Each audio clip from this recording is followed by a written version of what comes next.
Okay, hello, welcome to everyone for another Jenkins X office hours. We have some things today, which is we're very excited about. James is going to be doing, taking us through a little working demo of the new OSS Jenkins X UI. So I think that's going to be pretty exciting, and hopefully create lots of questions and interest as well. We've got some other discussion points as well. I think, Cara, we're going to talk about some discourse things, maybe? Yes, we are. We have a new discourse, but we'll get to that. Excellent. Okay. So let me just share my screen a second very quickly. Turn off my notifications.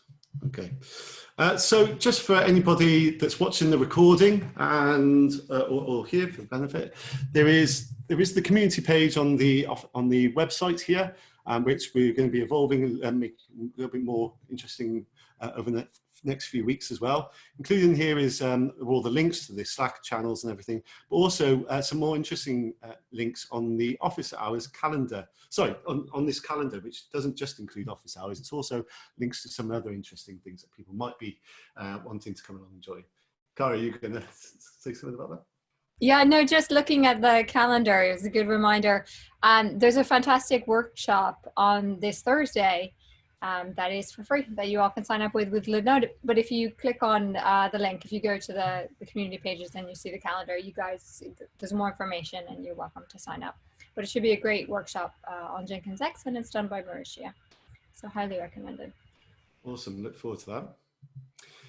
Whilst we go through this, there is the Google Doc, which we try and use to kind of give some form of structure to these office hours. So it's not just a free for all. And we try and come up with some interesting things, but please add in any areas that you want to talk about as well, or any questions that you might have. We've got some here already at the moment. So we can check this document as we go through. If you have any thoughts, just add it into the doc now as well, and we can check it as we go through the next hour. I guess, should we just dive straight in? James, did you want to just take over and try to put everyone out there? Yeah, let me just stop sharing. Before I start, my machine's a little bit sick, so it's a little bit slow. So hopefully it'll keep up with us. So let me start sharing my screen. Give me a second. Come on, laptop, you can do it. Desktop 2. Okay, let's see if this shares. I should turn off my video actually to make sure my upload is good. Stop video. That's good. Okay, so you can see my screen. So basically this is the Octant JX plugin. So let me explain a little bit. We've always wanted an open source UI for Jenkins X. We want it to be open source so it's open and extensible. One of the challenges with CI/CD is you typically have many clusters, you typically have many resources. CI/CD isn't just pipelines and logs. You're working with Canary deployments, jobs, schedulers, ingress, configs, maybe Istio, service mesh. There's a whole ton of stuff that involves doing a release. So looking at pipelines is great, but there's more to life than just pipelines. We want to look at the whole thing end to end, from apps to staging to production to previews to pods to logs to terminals and whatnot. So we've wanted a big, rich, deep UI that lets you look at what's happening in all of your environments, but also look at everything from deployments to Canary rollouts and whatnot, to look at the health of your cluster, look at the health of your staging environment and so forth. For various complicated reasons, we're not using the JX UI anymore because it's not open source, and it's going to be very, very hard to ever open source it because it uses lots of commercial cloud-based stuff. So we're migrating instead to use Octant as the open source UI for the Jenkins X project. Now, Octant is a project that came out of VMware. And let me just show you the Octant website. So Octant is basically a generic Kubernetes UI. I'm slightly underselling it. It's an extensible, rich, secure UI for Kubernetes, which has an extensible plugin model. So anybody can write a plugin for Octant for anything. So you might want to visualize, I don't know, Canary deployments, or Kuber health dashboards, or you might want to visualize the Lighthouse configuration files in a nice graph or chart or diagram or whatever it is. Octant makes it really, really easy to write some JavaScript or some Go code to write a plugin, and you just drop it into Octant and away you go. It really is a thing of beauty. I think lots of us have wanted a pluggable UI for a very long time. I know Jenkins has tried over the years to do that and has achieved some success, but it's pretty complicated. It's one of those challenging things to make an extensible UI well, and I think the Octant folks have really, really smashed it. So what we've done with Octant JX is wrote a very small plugin. It's not very much code. It basically took about a week's coding, and it's all Golang, so it's very easy for people who know Go to look at the code and edit it and so forth. Let me give you an example of the source code. If you look in the plugin and you look at the views, and let me show you one of the simpler views, the Repositories View. This is the Golang source code for the Repositories View. Now, if you don't know Go, this is probably just gobbledygook to you, but if you know Go, you'll probably be able to realize this is looking at the source repository CRD, which is a Jenkins X custom resource, but this could be, Flagger, it could be Istio, it could be Knative Serve, it could be Kubernetes resource, doesn't really matter. And then we've decided to just turn it into a table view, and we've just made some columns. So it's super, super simple. Here we make all the different columns, and let me show you how that looks in real world. So this is Octant really running against the cluster. Here we go. So this is the real Octant, and let me show you that view right now. This is the repositories view in Jenkins X. Come on, laptop, you can do it. There we go. So Octant basically is a simple command line. You type Octant and hit carriage return, and it opens this UI. And the UI has a ton of different views and plugins along the left-hand side. This thing here is the Jenkins X plugin, and it has a custom page for apps, environments, Helm, pipelines, recent pipelines, and repositories. We've got an operations plugin, which is separate because you might not want to install the operations stuff.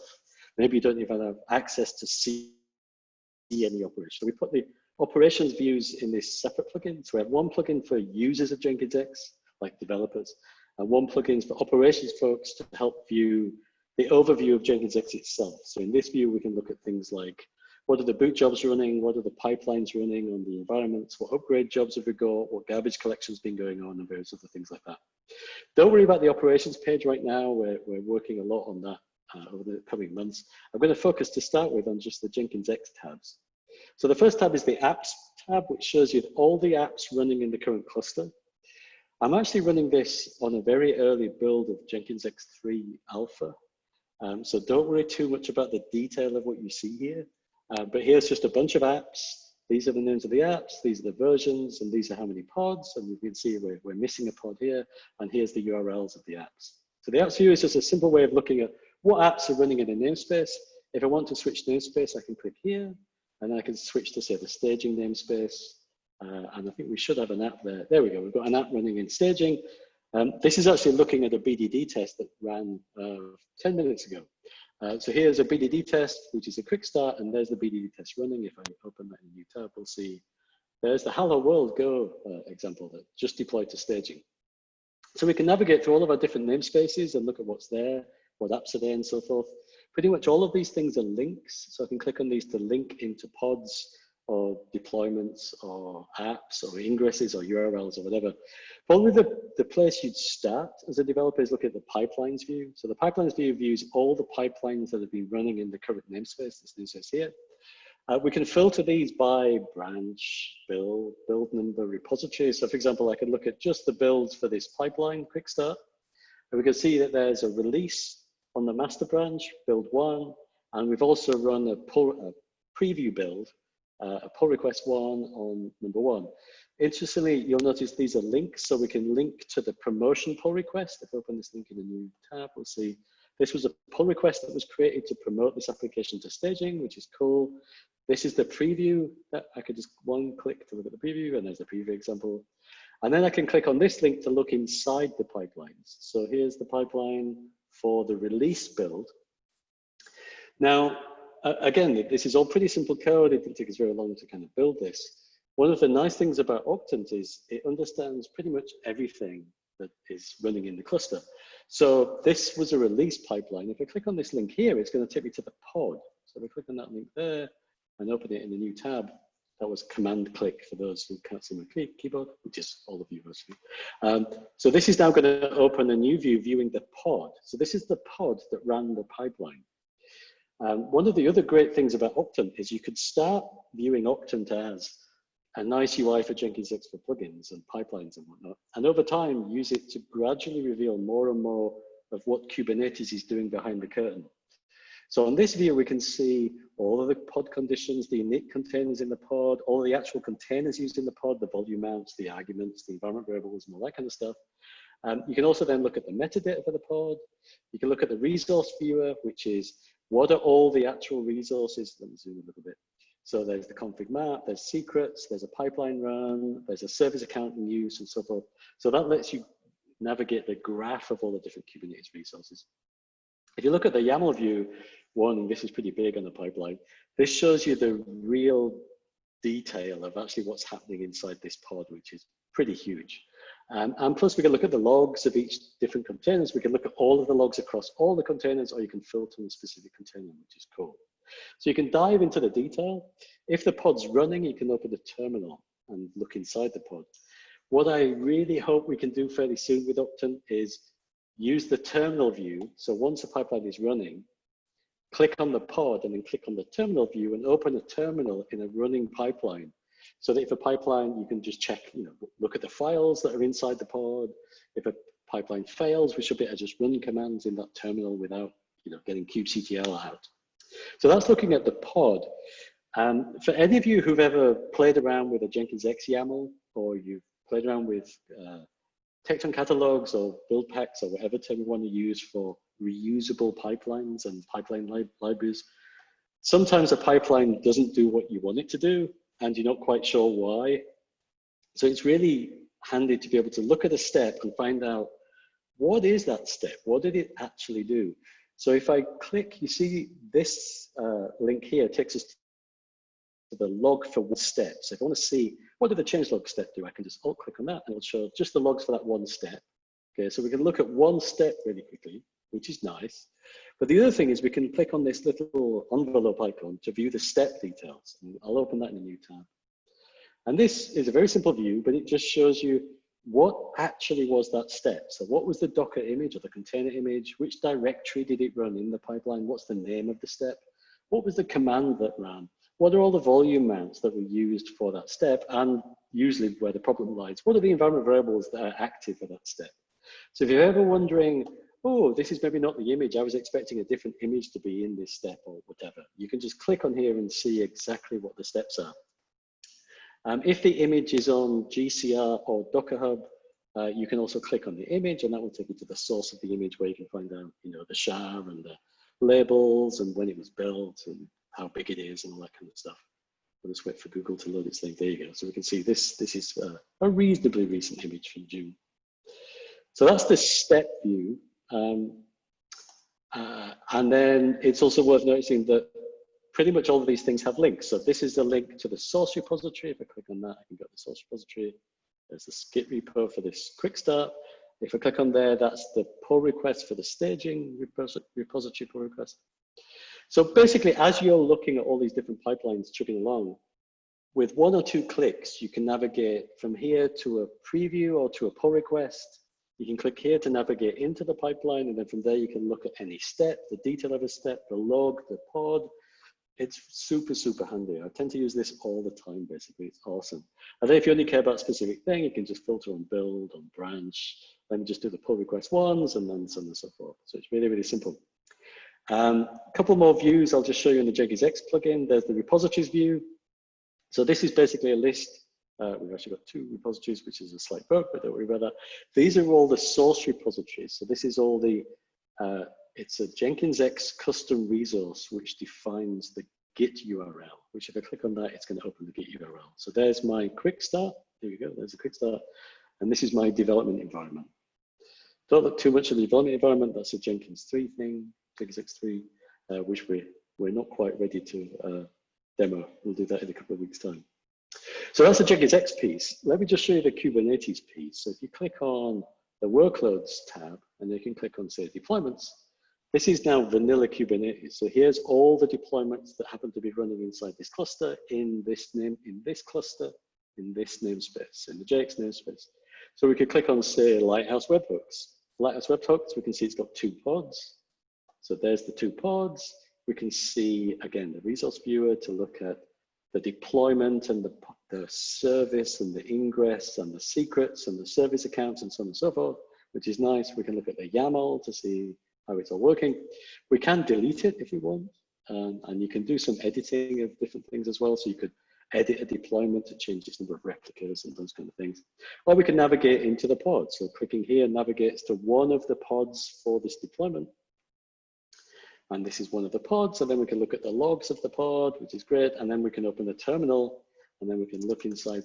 Now we're inside one of the Lighthouse pods, and we can type lighthouse/lighthouse. See what happens. There we go. Oh, I probably shouldn't do that. Yeah. So we can have a look around the file system and execute commands and those kind of things and whatnot, which is cool. One of the views I find really useful.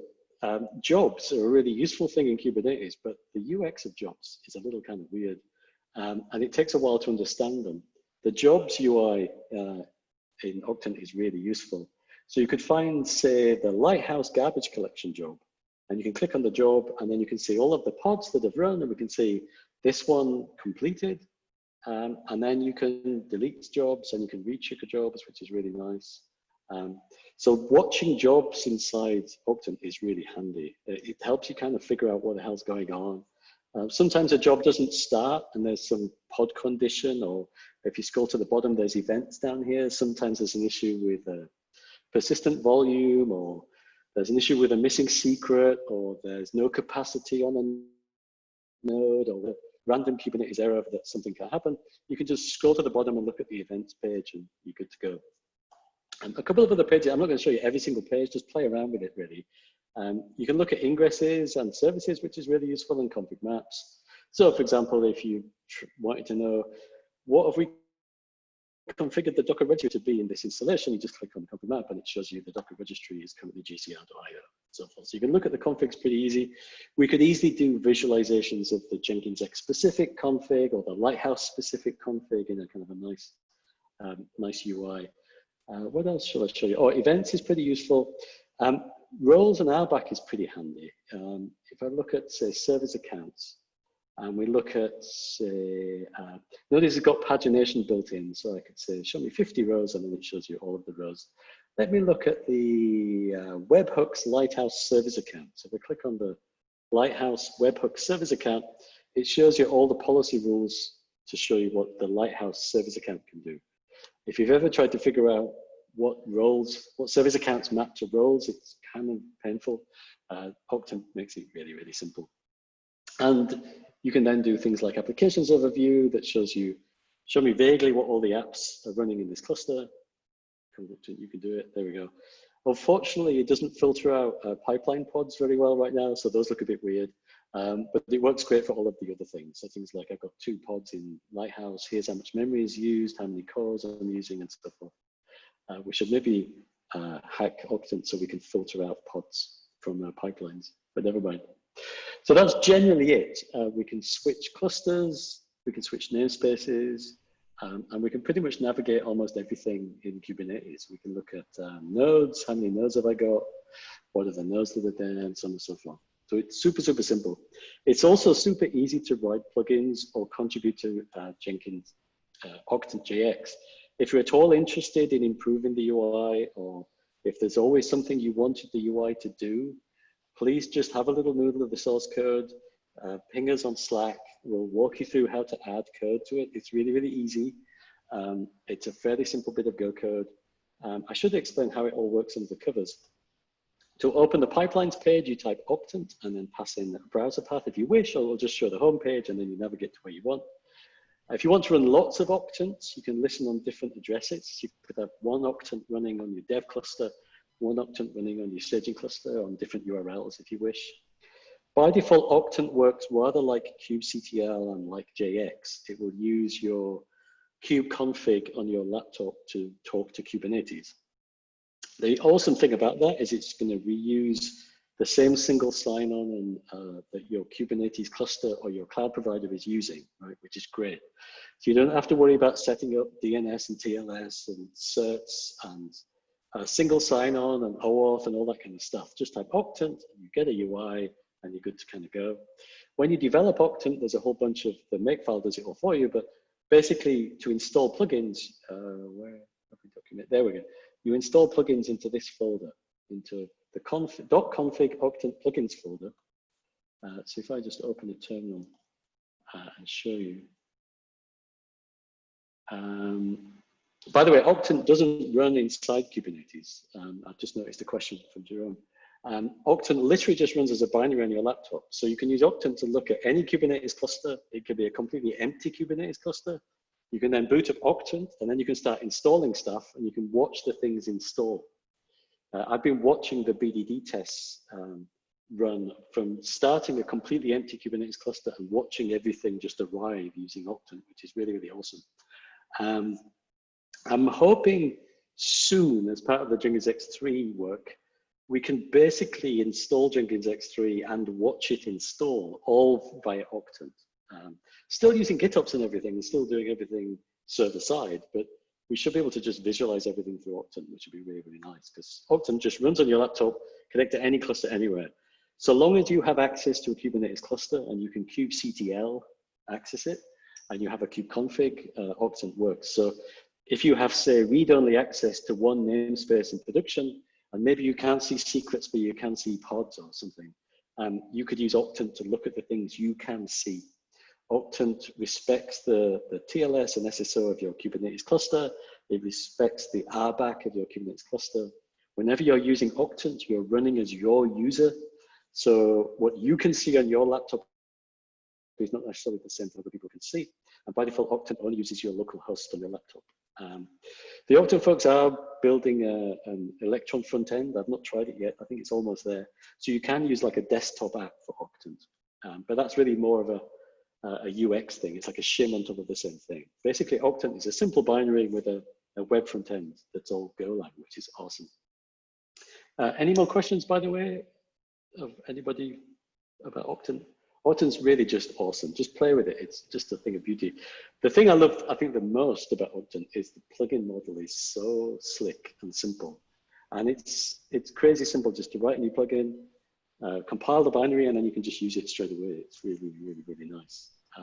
James, yeah. James, you mentioned that this is looking at a JX3. Is it only for JX3 clusters? That's a great question, James. Octant is completely independent of anything. So you can use Octant without Jenkins X, with Jenkins X1, with Jenkins X2, with Jenkins X3. You could use it, you might use a production cluster that has no Jenkins X in it at all. And it's, you've just installed some charts using Helm or kubectl directly. You can use Octant for anything.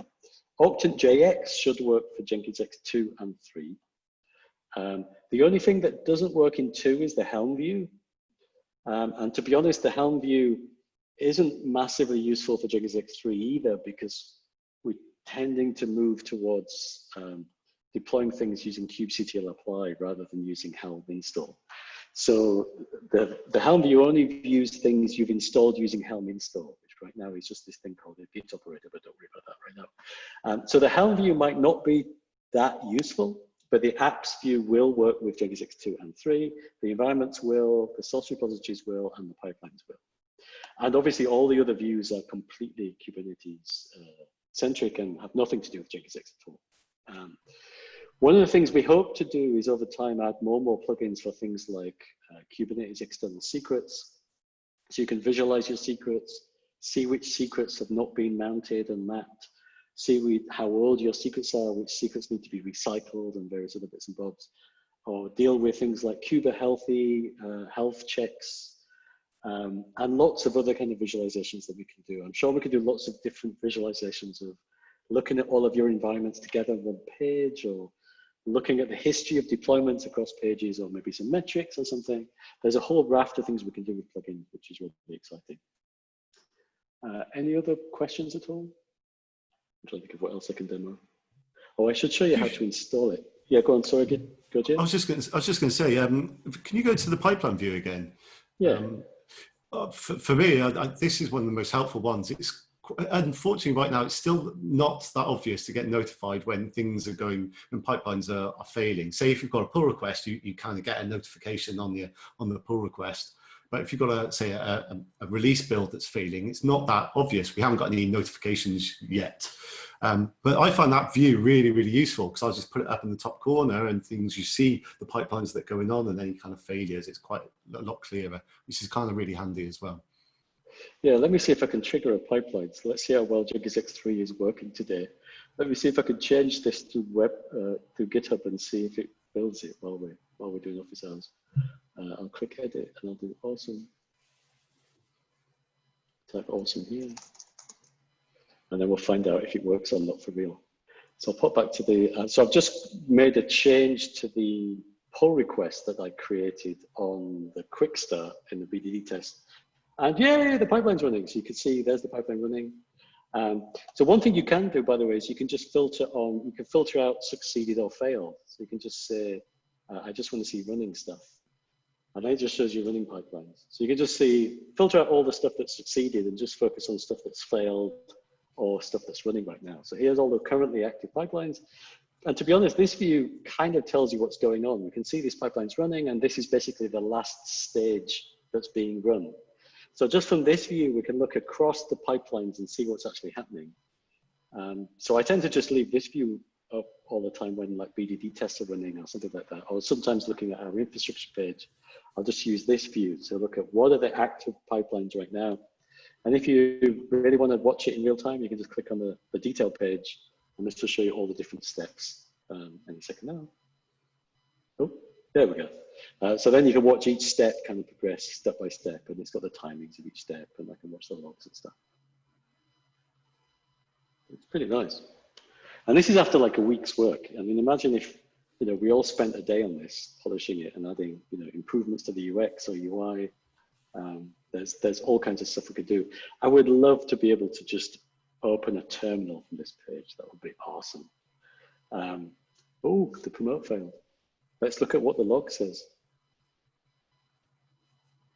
Oh, the old cluster IP on the service thing. Yeah, that looks like a bug in Jenkins X3. But it shows that we can look at the log when pipeline's failed. So yeah, bad pipeline. Awesome. Any more questions? So here's a good, you see, I did that on purpose so we could filter out just the failed pipelines. You see. It was a good demo to get a failure in there, James. Yeah, because you've got to get some failures in there because they do happen sometimes. Yeah. Any more questions on anything at all? Oh, so yes, Octant is using the kubeconfig to find the clusters. One thing that tends to happen with Kubernetes clusters is if you're anything like me and you say GKE, you get just a million of these fairly meaningless prefix strings that you don't know what it is. I'm working on a little CLI that will generate a curated kubeconfig that we can pass into Octant to use nicer names for the kubeconfigs and can use a curated list. For example, if you're doing a multi-cluster and you've got dev, staging, production, we know in the dev cluster where staging and production clusters are, so we can generate a kubeconfig with just dev, staging, and production in, and we can call those contexts dev, staging, and production. So then when you open Octant, you just get dev, staging, production, and life becomes really, really easy. One thing I've noticed, by the way, about Octant is switching contexts, as in switching clusters.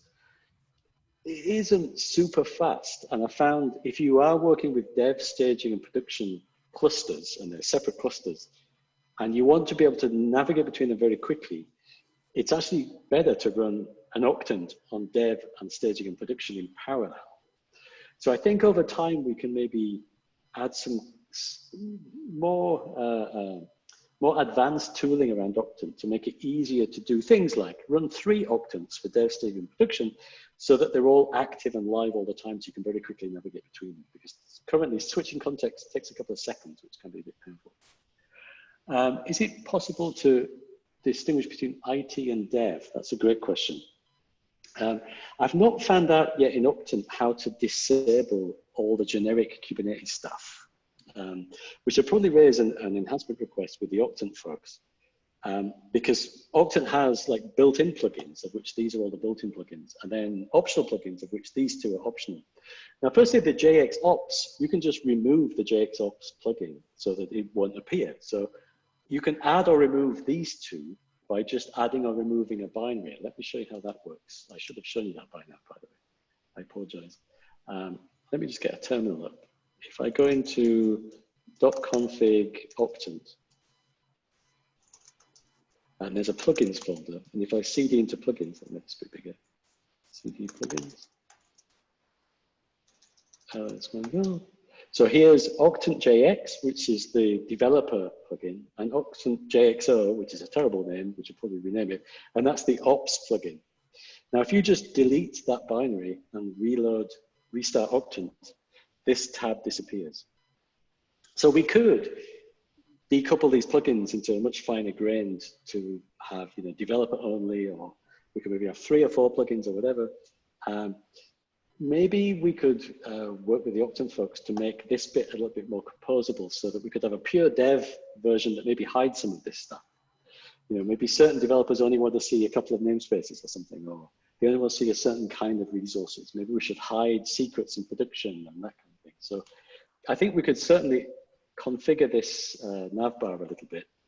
Well, another thing I mean, Octant's already awesome and I love it. But I think there's lots of small improvements we could make that could really make things cleaner. For example, maybe we even just hide this navbar on the left and have a more sophisticated breadcrumbs thingy.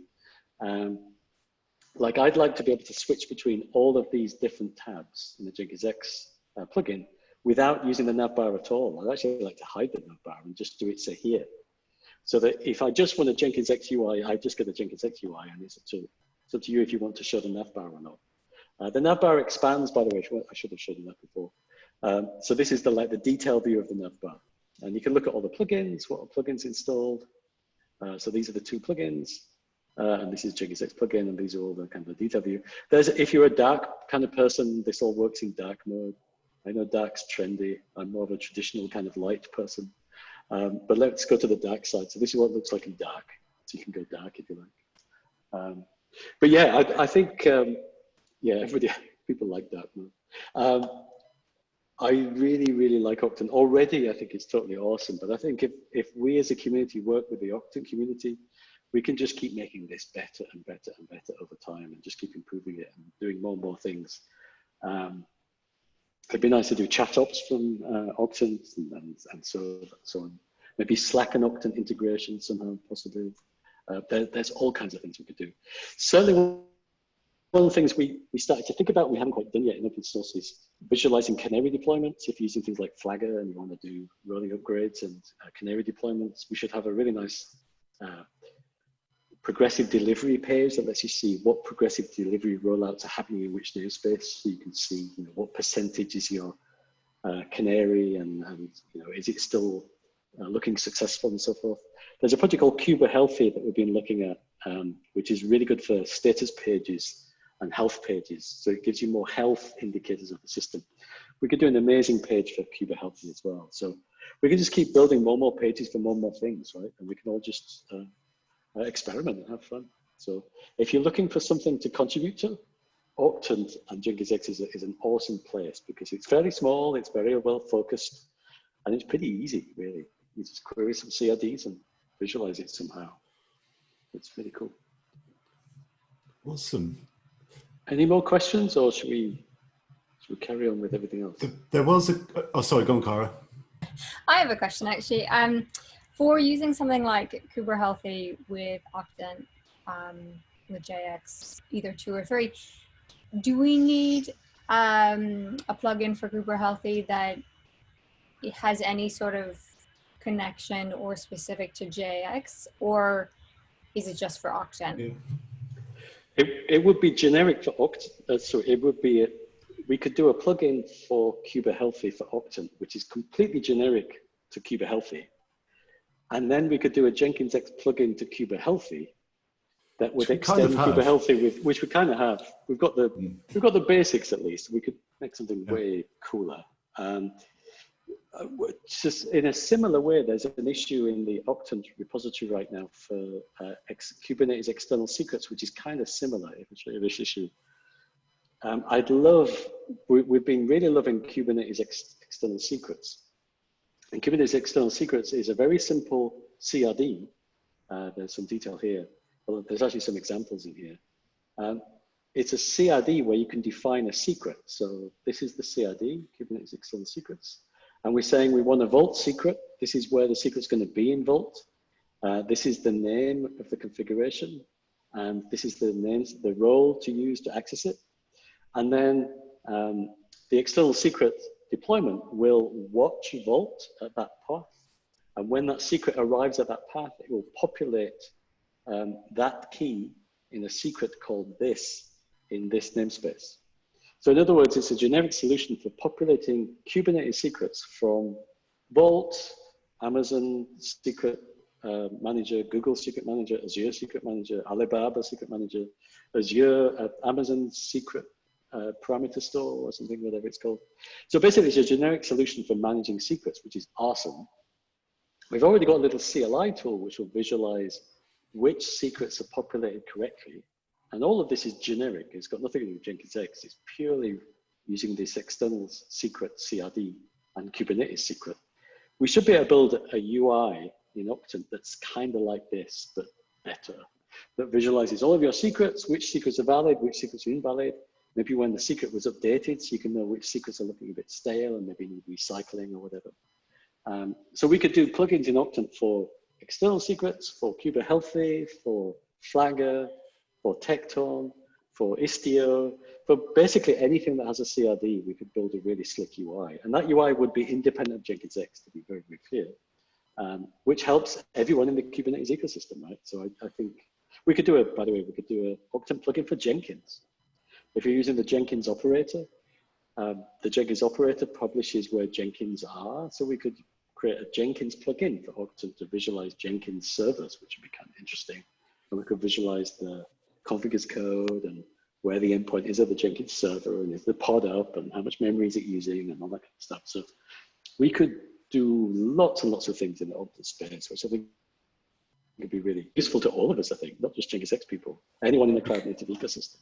We could start probably just creating a couple of issues. We've already got some stuff around KubeHealthy, but it's really basic, but we just get it up there and so that people can dive in where they want to. But yeah, and I guess if other people have ideas, pop issues, if they want to ask questions, pop an issue there and kind of discuss way forwards for it. Yeah.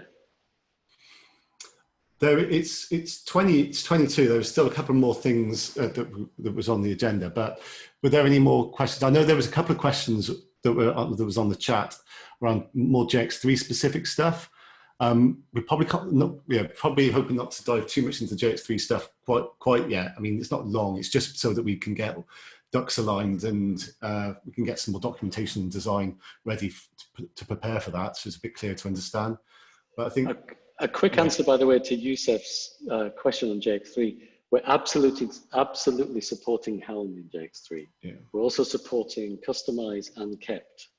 So you can use any permutation of Helm, Customize and Kept, or any other tool that does stuff with YAML. So we're definitely not moving away from Helm in Jenkins X3.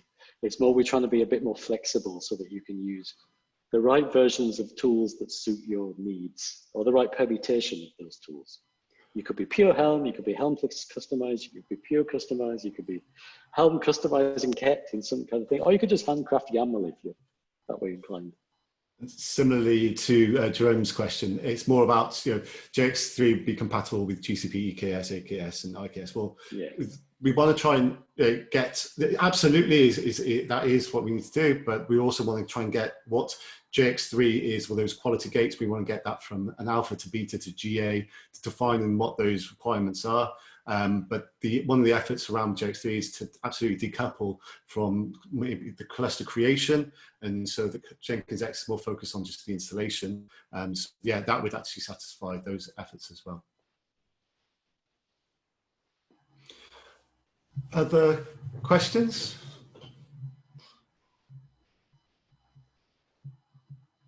Does it look good? To people interested? Kari? Yeah, it looks great. If one wanted to contribute to the JX work with Octant, you would raise issues and make PRs on the Octant repo that James has showed. Is that correct? Yes. Is there anywhere Yes. else that would be really good to speak about this that we should say? The Slack channels, possibly the Discourse, which I'll introduce in a minute, but anywhere else that we, any other forums that we... One of the great things about Octant is it's just one repo. Unlike almost everything else in Jenkins X where there's a million repos, there's just one Git repo for Octant, which makes it really easy to work on because there's one repo. But it's on my to-do list to add the docs on the Jenkins X website to talk about where Octant is and how to work on it and so forth. So I'll do some docs on the Jenkins X website soon. Awesome. But for now, that's the page, Octant JX in the Jenkins X project. Yeah. Brilliant. So it's caught 15 minutes left. Kara, you mentioned something around Discourse there. Oh, by the way, wow, I thought that was an awesome demo, James. Thank you for doing that. I think everyone appreciated that, hopefully. And, My laptop kept going. The ice is working. Yes, sorry, Kara. So you mentioned about Discourse. Yes. So we've just created, and I will share my screen. We've just created a Discourse platform, I guess you would say, for Jenkins X. And as you can see, it's really just been created. So it doesn't have any of our questions in there yet. But what we will be initially populating it with, James Strachan has done a really nice job of bringing together some of our frequently asked questions on the Jenkins X site that it kind of were scattered around the site, brought them together in one place. We'll be using this to populate the Discourse, so just to get it started. But it is a really good place to ask questions. So some of our questions on Slack we've noticed do repeat. And the idea is that we'll build up a shared knowledge around Jenkins X and around Jenkins X3. So hopefully that will be a really good way for us to support each other going forward and like sharing our knowledge all together, and just a really nice place to go for answers for Jenkins X. There will be more information on how to get to the Discourse site. As you can see, it's just Jenkins X Discourse group, but that will be in the community pages, and we'll be posting about it more. But hopefully that will be really nice for us to discuss. I haven't used Discourse as much as other platforms, but this came really highly recommended. So, you know, it's really for us all to build it together. If anybody has inputs on how we can improve the Discourse or things we should be especially focusing on, like, we're really open to feedback. So you can either ping me or put something in the Jenkins X user or dev channels, or even raise it as an issue on the docs repo. Probably is the best place. Is it a replacement for Slack, Kara? Yeah, it's not a replacement for Slack. So we will continue to have our Slack channels, because those are a really good place to like quick questions, chatting and stuff like that. But what we're hoping is that this will be more of a repository of information that kind of builds up, and layers of expertise and knowledge kind of accumulate. Whereas on Slack, it's really easy. It's like a running stream. It's really easy to lose stuff. It just goes by, and then you have to go search for that answer that you thought you saw last week. And it's just gonna be hard to find things. Has anybody else used Discourse here? No? Okay, so we're all learning together then. That's great. Yeah, I think where it finds its space, I've heard good things about it. Where it finds its space is somewhere in between Slack and Stack Overflow. It's kind of like maybe your personal Stack Overflow, and I think it's supposed to work in that sort of way, where you will have a question. See what they have here. But someone can respond to this. This is just them getting information about their product. But someone can respond in the same way that Stack Overflow, which we're all familiar with, functions. That's great stuff. I mean, the last point on the agenda, I can't see if anybody else has added anything else. So if, in the meantime, between now and the next few minutes, do add something on there if you fancy it. There was a question, or somebody was mentioning on some issues. We were kind of aware that there's a number of initiatives that we've kind of got going, and some kind of efforts that we've been doing around Jenkins X more recently, which we're probably not doing a good enough job about describing what they're doing and having a place for people to understand where are we going and what is this. So that we have kind of a roadmap, but it's quite high level, but there are some more other efforts like related to the enhancement processes. Gareth created a good enhancement around some of the efforts around decomposing the CLIs as well, trying to have more microservices things. There's efforts around moving management of cloud resources out of core JX and into things like Terraform and other things. So we're trying to think of ways, and obviously, again, feedback as well, trying where better ways to share these kind of initiatives. We're thinking like the website, potentially, possibly Discourse. So I think those are kind of some of the areas, but does other people have other thoughts as well?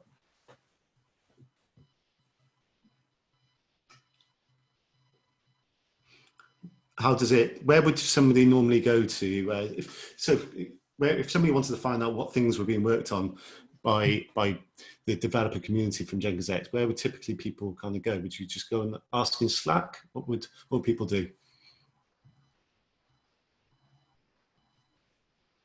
Well, I'm normally tracking the activity in Slack all the time. Yeah. Okay. So do you see something like Discourse potentially helping around there if we had kind of category around announcements or something?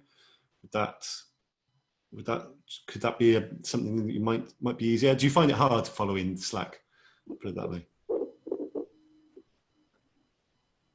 I mean, it's worked for me so far on just following Slack.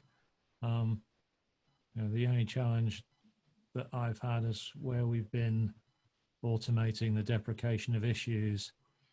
That causes a flood of data when that happens. So it's sometimes hard to keep up with things when one of those is going on. But other than that, I'm mostly monitoring what conversations are going on in Slack as they're happening. Okay, cool. Well, hopefully, everything we're trying to do and trying to be better to be a lot more transparent about efforts that are going on. And as we kind of grow out these efforts around the SIGs going forward as well, having better transparency there, hopefully that will help some of the things that people have raised in the last couple of weeks as well. But it's exciting to look at some of these new ways around Discourse, and if it doesn't work, for us it doesn't work. But it's good to try something to see how it can benefit us all, I think.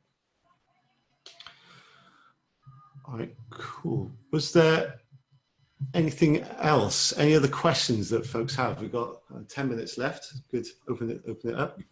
Or Carrie, you going to say so? Yeah, Yusuf has a question about accessing Jenkins X3 work as it's starting. Yeah, no, that's a good question. There is stuff up there. There are repos are public. It's right now we're kind of in a validating, trying to get some docs and design together. We were kind of talking a little bit about this just today, and we're kind of aiming for this, towards the end of this week to have a dog fooding cluster set up ourselves so we can validate some of the design approaches that we're pursuing. And then with that, some good documentation and design docs following that, probably early next week towards next week. One of the things would be good is if people can take a look. It might be a little hard to consume what's actually there at the moment. So we really want to do a good job of explaining what are the motivations, where the direction of things are going. And then, it's not a done deal by any means, but we just want to be sure what we've got there is taken on board of what the principles that we're aiming to achieve with Jenkins X3. So yes, the answer is yes, it's possible to get access to it. At the moment, it's probably a little hard. The aim is that is our main focus at the moment, to try and get that consumable by people and get that early feedback and people involved in it. Does that help, Yusuf? Okay, brilliant. Awesome.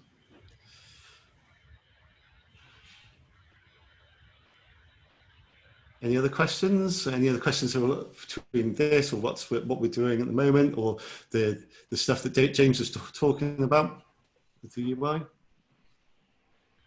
There's going to be a blog coming out. Just to chew up, James. But there's a blog and a demo coming out hopefully this week as well around the UI, which you can follow up, and probably some more blogs around some of the other efforts as well coming up very soon too. So stay tuned for that. Can people sign up to Discourse now, Cara? Yeah, I believe so. A couple of people I know have signed up, but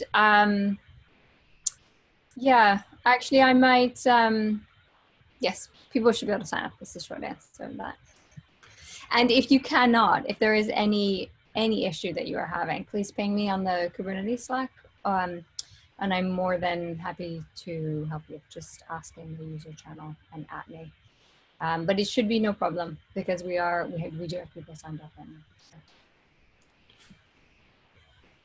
Yeah, so start asking your questions there. And as we populate it in the next day or two, we'll also post more information about the Discourse in our Slack channels and on our community pages. Will do.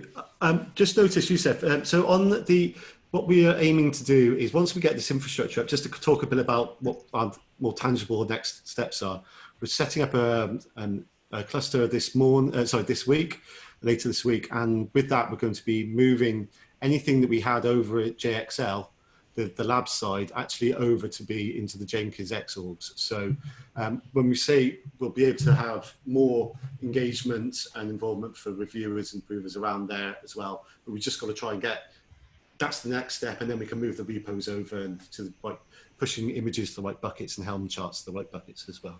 So hopefully that's coming soon as well.